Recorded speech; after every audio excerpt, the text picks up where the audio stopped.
यहाँ नहीं बैठी हैं जिसको इसके बारे में नहीं पता है।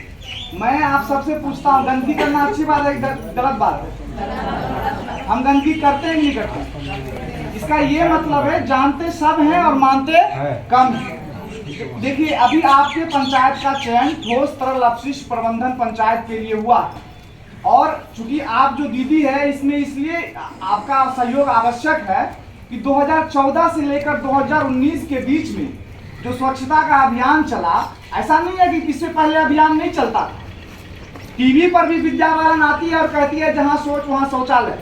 अमिताभ बच्चन जी आते हैं, कहता है दरवाजा बंद तो बीमारी बंद। लेकिन इन सारे प्रयासों के बावजूद जो 2014 से 2019 के बीच में जीविका दीदियों का सहयोग रहा और भी लोगों का सहयोग रहा, उसके सबके सम्मिलित प्रयास से बिहार खुले में शौच से मुक्त की ओर अग्रसर हुआ और आपके गांव में स्वच्छता स्थितियों में निश्चित तौर पर सुधार हुआ। पहले जो रोड में बहुत सारा मानव मल दिखता होगा उसमें सुधार आया। 100% अभी भी नहीं होगा, अभी भी कुछ लोग बाहर जाते हुए दिखते होंगे, जिसमें कि हम लोग स्थायित्व की ओर काम करने की आवश्यकता है। लेकिन अब जो है हम लोग जितने लोग हैं, आपके डीपीएम साहब हो, हम हैं, डीपीएम मैडम है, सब लोग बीआरएलपीएस के कर्मी हैं और हम सब लोग को एक छत के नीचे काम करना है और एक दूसरे को परस्पर सहयोग देना है, क्योंकि ये जन भागीदारी का काम है।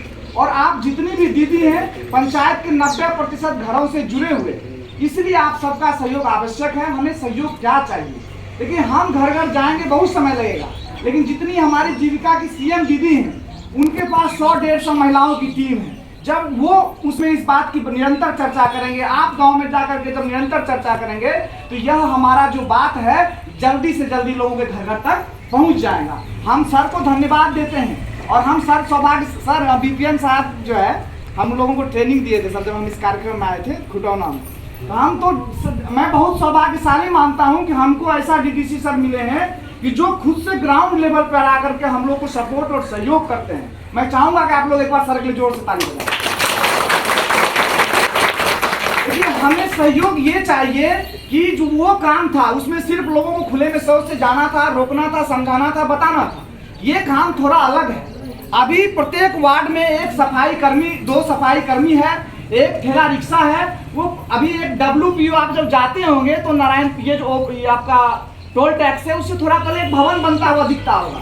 लोग कहता है कि वो कचरा घर बन रहा है, मैं कहता हूँ वो स्वच्छता घर बन रहा है। प्रत्येक वार्ड में सुबह सुबह सफाई कर्मी जाएगा और आपके यहाँ घंटी बजाएगा और धीरे धीरे हम लोग सुधार करेंगे, कोशिश करेंगे उसमें बाजा लगा दे, बाजा बजेगा और उससे आप लोग घर से निकल करके प्रत्येक घर में 2 डस्टबिन दिया जाएगा, हरा और नीला। तो उसमें जो है कौन कौन सा कूड़ा रखना है, जब तक लोग जागरूक नहीं होगा। ऐसे अभी क्या हो रहा है, जो अभी हमारा जो गाड़ी वाला घूमता है, सब लोग झाड़ू लगाता है, धूल ये रे वो सब कुछ उसमें डाल देता है और फिर क्या भवन भी नहीं बना है उसको भी हम लोग कहीं ना कहीं डंप कर देते हैं। धूल नहीं लड़ाई ना हुई था, डब्बा में मीटिंग हुई था, उसमें केवल आपको ये डालना है जैसे सब्जी का खराब पदार्थ है, जैसे खाना थोड़ा सा छूट गया खाने के बाद वो है क्षेत्र में घूमना जो है ना, ये सब को डालना। जैसे कोई कागज का टुकड़ा है, जैसे अगरबत्ती का पैकेट खोले, अगरबत्ती पटना गए कहाँ इधर उधर फेंक जाएंगे आज रात में, वो सब ही कचरा हो गया। इसी को आपको सूखा कचरा कौन सा में डालना है और गीला कचरा किसमें डालना आना है पटना आज रात में निकलेंगे। कचरा मूलतः 2 प्रकार का होता है, एक तो होता है ठोस, एक होता है तरल। मैं बहुत ही शॉर्ट में बताऊं तो हमको जो वो कचरा प्रबंधन करना है वो तो करना ही है, साथ ही जो हमारा तरल अपशिष्ट है, जो हमारे घर का जो पानी निकलता है उसका भी प्रबंधन आवश्यक है। उसके लिए मैं 2 मिनट कहना चाहूंगा कि आपके जो घर का पानी है, आप सोचते हैं इसे बेकार में बहा रहे हैं, हमारा कुछ नहीं नुकसान है। ये देखिए ये जो हमारा जल है इस पे सबका हक है, हमारी आने वाली पीढ़ी नस्लें उसका भी हक है। तो हम जितना जल निकालते हैं तो आवश्यक है कि हम उतना जल जमीन के अंदर दें। इसीलिए सब लोग से एक आग्रह होगा कि सरकार के ऊपर निर्भर नहीं होना, हम सब अपने आने वाले भविष्य के लिए, नस्लों के लिए, पीढ़ियों के लिए कम से कम घर में शोकपीट बनाए और उस जो जल हम जितना निकालते हैं, नहाते हैं, कपड़ा स्नान करते हैं, उस पानी को फिर से उतारे या जिसके पास जगह है वो बागवानी में उसको उपयोग कर ले, तो वो जो पानी बेकार होता है उसका उपयोग हो जाएगा।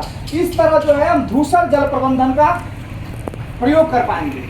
दूसरा सबसे बड़ा चीज है कि जिसके घर में सेप्टिक टैंक बना होता है, होता क्या है, सेप्टिक टैंक बना है 10 साल 15 साल में सफाई होता है, अभी टंकी वाला आता है, जैसे निकालता है जहाँ तहाँ फेंक देता है। लेकिन आने वाले समय में सर के मार्गदर्शन में जिला स्तर पर सीवरेज ट्रीटमेंट प्लांट बनेगा और सिर्फ वही लोग जो है सफाई कर पाएगा जिसका कि इसमें रजिस्ट्रेशन होगा, और वो आपके यहाँ से गंदा अपलोड लैट्रिन निकालेगा और वहीं ले जाएगा और वो पानी उपयोग होगा। लेकिन उससे पहले आवश्यक है हमको इस बात के लिए जागरूक होना कि अगर किसी के घर में सेप्टिक टैंक बना हुआ है तो उसका ओवरफ्लो के पास कम से कम 2-3 फीट का एक सोखता गड्ढा बना दे, क्योंकि उससे जो ओवरफ्लो से मानव मल निकलता है उसका बहुत ही हैजा कॉलरा टाइफाइड जैसी बीमारियों से हम ग्रसित होते हैं।